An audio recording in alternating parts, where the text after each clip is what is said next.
Bleeding is the most important adverse effects of vitamin K antagonists when overdosed. With coumarin, this can be counteracted by giving vitamin K. However, coagulability of blood returns to normal only after hours or days, when the liver has resumed the synthesis and restored the sufficient blood levels of carboxylated clotting factors. In urgent cases, the deficient factors can be replenished directly, that is, by transfusion of whole blood or prothrombin concentrate. Other notable adverse effects that can occur due to the vitamin K antagonist therapy are the hemorrhagic skin necrosis and alopecia.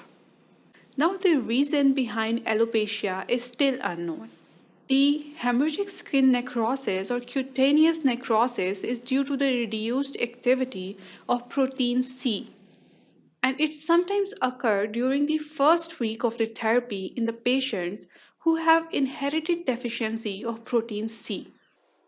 Rarely, the same process causes frank infarction of the breast, fatty tissues, intestine, and extremities.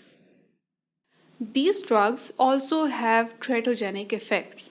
Specifically talking about warfarin, it crosses the placenta readily and can cause a hemorrhagic disorder in the fetus. Furthermore, fetal proteins with the gamma carboxyglutamate residues found in the bone and the blood may be affected by the warfarin.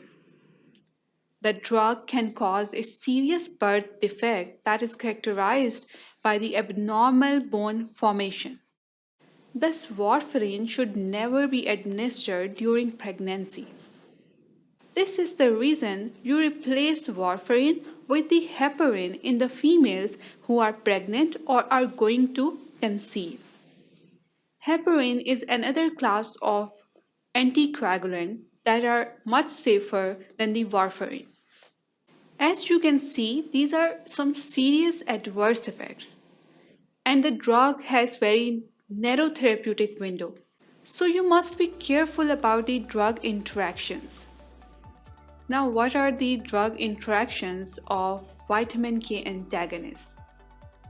Let's move to the next section to study about them.